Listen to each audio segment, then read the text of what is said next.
Yeah.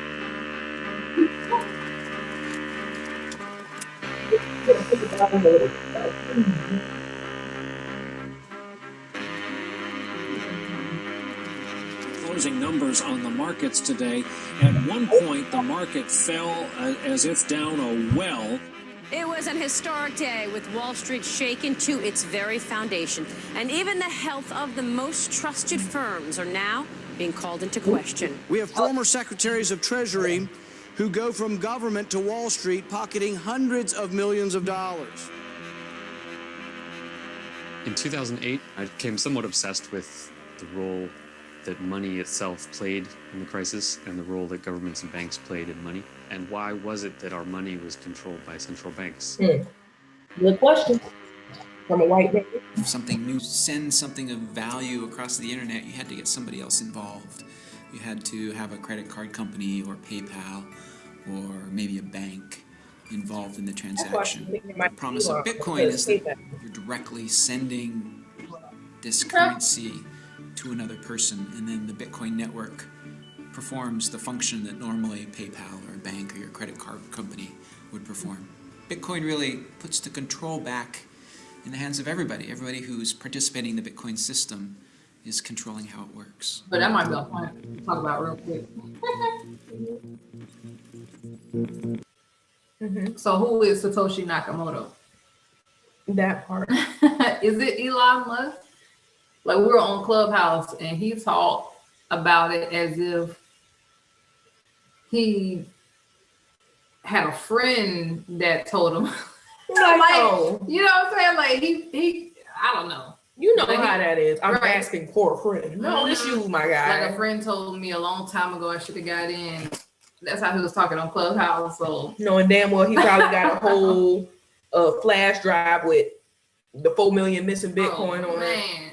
He better stop playing. And the Twitter been just sending people crazy recently. So that's interesting. I wonder, like, what are some of the ideas y'all have about this whole mysterious creator of Bitcoin?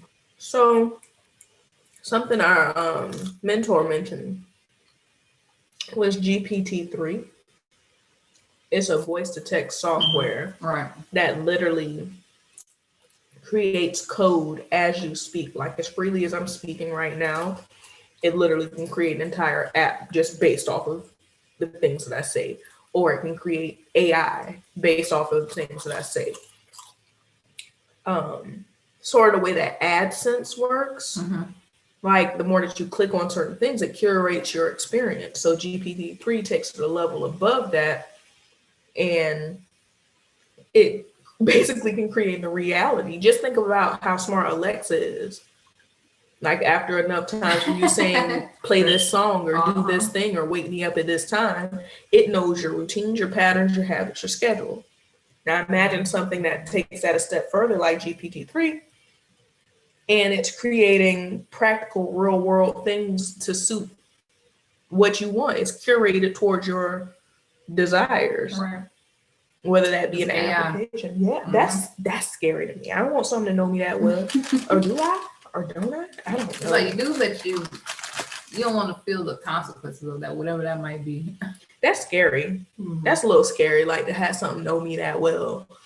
But so imagine, and then the point about GPT-3 was that they took various documents, literary works, different talking points from different notable people that they suspected might have invented Bitcoin, and to find out who was Satoshi Nakamoto. They took the white papers of Bitcoin, ran it through GPT-3, and it gave out a list of people who had similar speech patterns or had a high probability of being Satoshi Nakamoto. And one of the main people who came up was the potential for Elon Musk, just based on how some of his documents for Tesla were written. And I mean, it's conjecture. It's all conjecture, but it's very interesting. And he's doing a good job hiding it. That's all I can say, if it is him. Or now how involved he's getting, he's doing a poor job.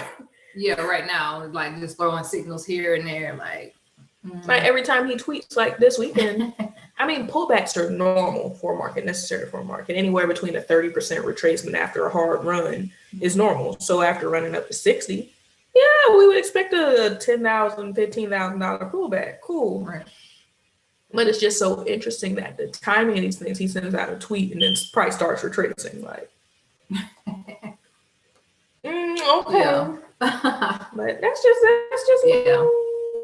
Let us know what y'all think. Who's Satoshi Nakamoto really? Or who would be smart enough or tech savvy enough or innovative enough to have some of those?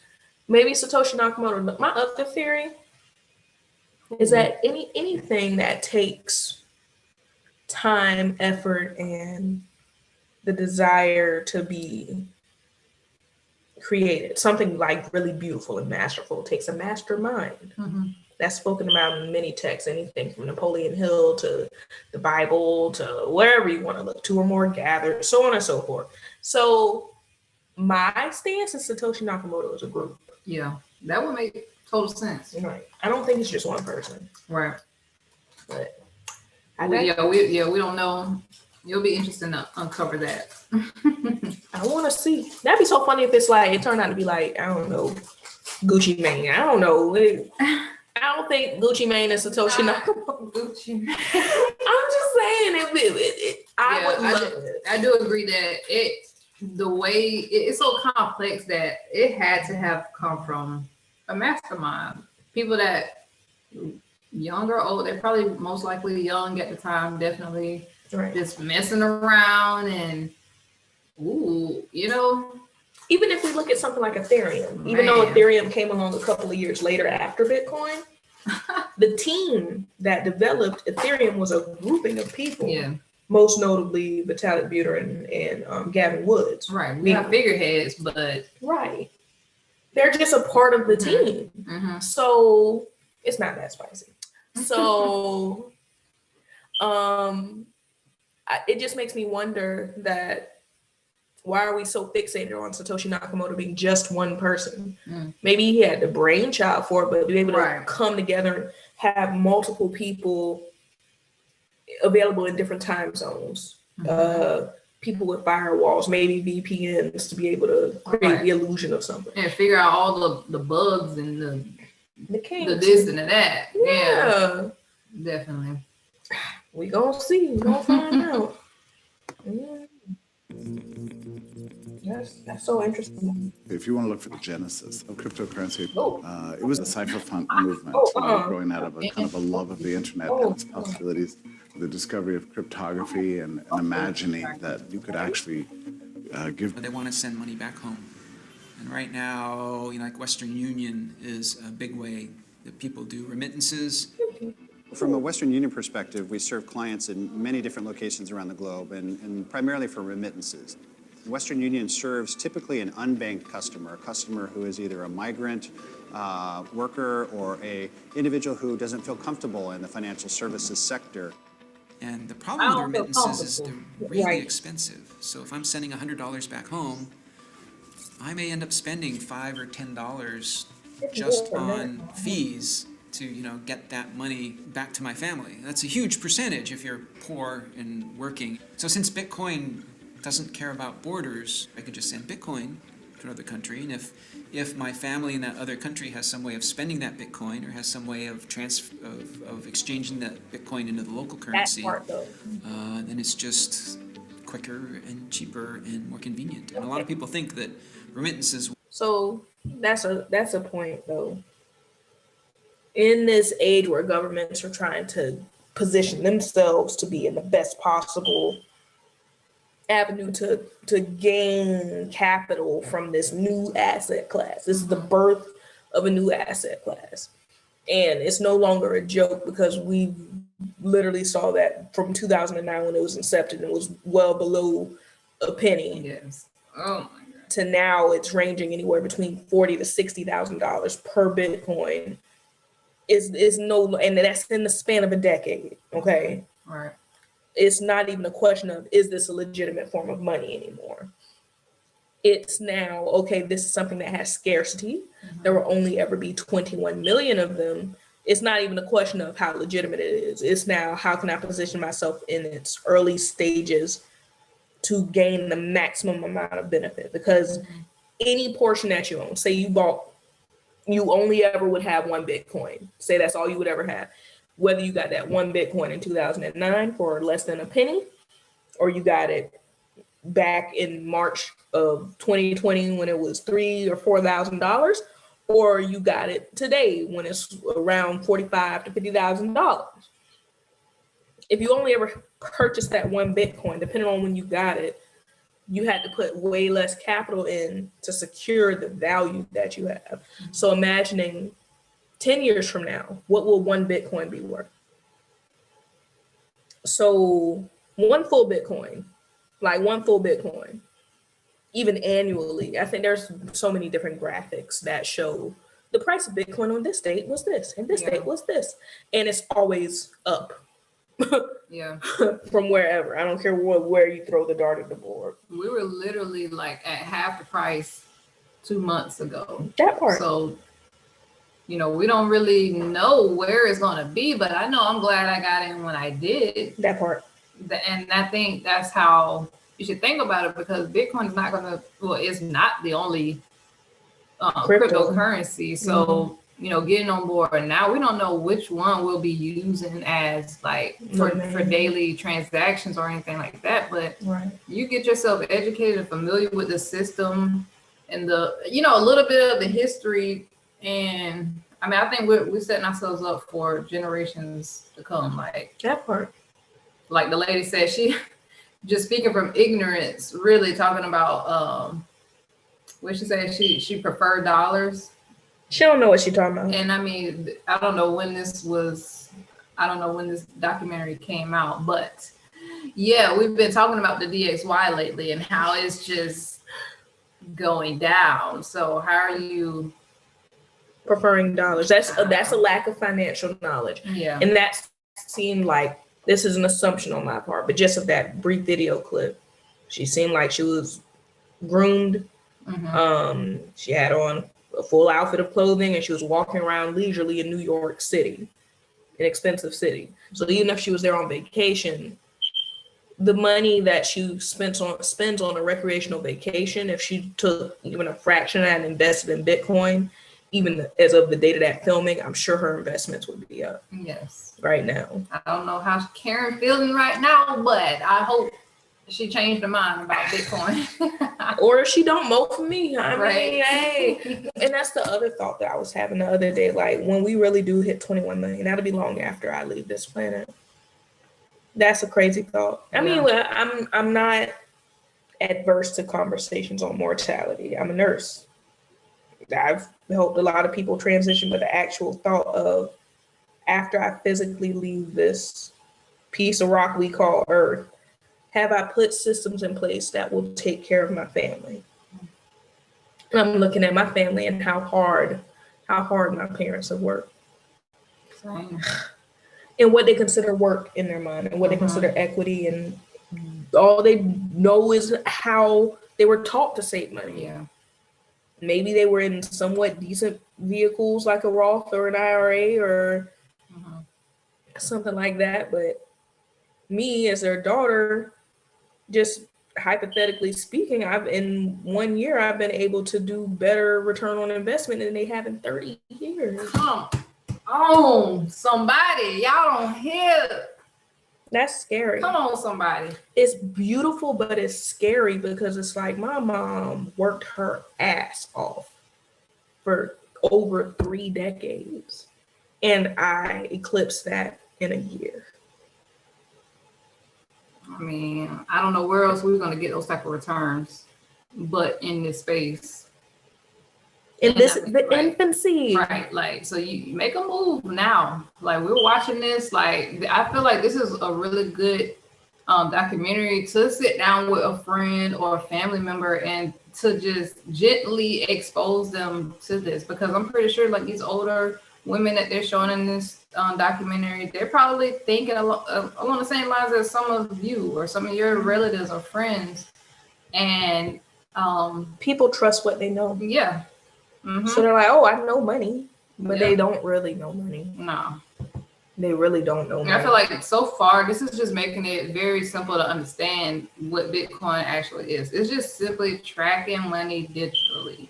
Like they've run through a whole list already of why, we want to get away from the traditional system. Right. And if, people are still finding that hard to understand, I really think it's because, especially if you're in America, it's hard to understand what it really looks like to go through a serious financial crisis. Like we've had incidents, don't get me wrong, but we haven't felt it like other parts of the world. No. So it just starts with education. And so hopefully this video is, showing you that you should at least be open-minded.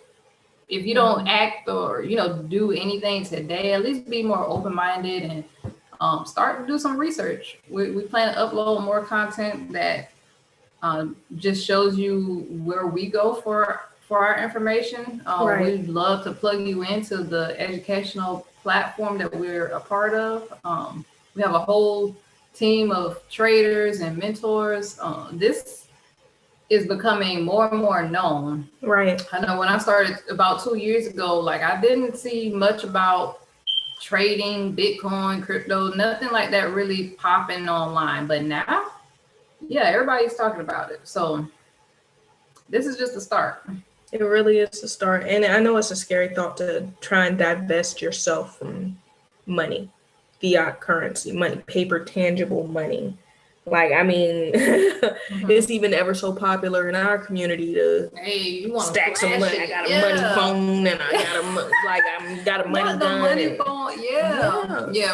We definitely idolize the paper money because it's like a physical representation of status, power. We gotta get rid of that. But ASAP. to normalize or to literally educate an entire community of people of where true wealth is when something is scarce. Money, scarcity is a true benchmark of value. You knew, the example that our mentor gives all the time is when you think about a shoe release and there's only a certain limited number of those shoes and people are wrapped around the block to get them. When they run out, they out. They ain't making more, they out. Yeah. And the same thing should be true of money. Gold bars, if I have gold, they shouldn't be able to make more. Right. They shouldn't be able to or your partner or your spouse or whatever, they shouldn't be able to make more of them. Right. And right. But if they out here for the streets, scarcity, lack of value. Just saying. But anywho, back to the movie. Will be one of the really big first uses for Bitcoin. Too much regulation now will just stifle innovation. And I think before regulators kind of come in and say, we're going to solve all your problems, and then fail to solve all our problems, I think they should give the innovators time to solve those problems. One function of regulation is to make things clearer. So right now, Bitcoin, because it's so new, is in a state of flux everywhere. The lesson from the internet is anything that China bans, invest in. It's a retracement. Where do you think, if we hit our peak, where do you think this will retrace to? Because by then. What you mean, the visible side? If it pull back, I will liquidate all of my assets. I think 50K just seems like what they call the number. Ticker? Like a lot. From next door? Yeah. In the coming weeks. And if you asked me back when I took this job in 2011, what I thought we'd be working on during my tenure, digital currencies would not have been at the top of the list. So Ben Losky created this thing called the same. You know how they roll. The same let me watch my language. Who spent years trying to regulate, make bit licenses, do all the stifling things, opens a firm to consult with the companies to help navigate. So not only is he gonna make money on the front end, he probably owns the Bitcoin. You know what? For sure. License, which is New York's attempt to regulate scary new technology. It's now law. And he has announced that he's using the government in order to set up his own private consulting firm to help companies navigate financial regulations such as the BIT license that he created. So we essentially had this beautiful new ecosystem being built, and Ben Losky comes by, says, I'm here to protect consumers. He builds a huge wall around the thing, and then he sits outside the gate charging people to get in. They came through, didn't understand what you were doing, stopped what you was doing, regulated what you were doing, even though they didn't know what the hell was going on, made different sectors, created jobs out of thin air to regulate your shit. Out of thin air. Out of thin air. And the nigga like, I got experience. Y'all come on over here with me and I'm gonna teach you a thing or two. And they probably charge an arm and a leg to consult you on how to regulate your own shit for you to yo, this is the whitest shit I've ever seen. But it's not so far-fetched because we have the pharmaceutical industry, or you know what I'm saying, we ain't gonna go all deep with it, but we have other industries where they basically create the problem and the solution for profit. Create the problem and the solution. Sis, you said a word. Because was there really a problem that needed to be solved? No. Like really though, like because their main contention was that it's being used to do nefarious things and we can't track it. Exactly. But how many movies can you think of where they're like, give me a bag of unmarked $1 bills? And they've been using the US dollar. They use every currency for nefarious. Anything where you can exchange value for value is being used in a nefarious way. So that's that bull right there, yo. Yo, I guess you just doing what he's seeing many other people do. So, yeah. That's probably where insider trading and all that. Man, hey, people, man. He was the first. Has become something that. What's your final thoughts on this? Final thoughts.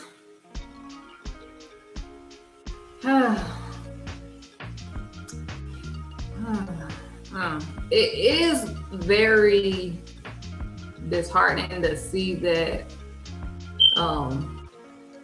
there's still a lot of greed, of course, when you're talking about money, right? Like in this fashion, digital currency, like there's still a lot of greed. Obviously, like people are coming left and right with the tactics. Regulations.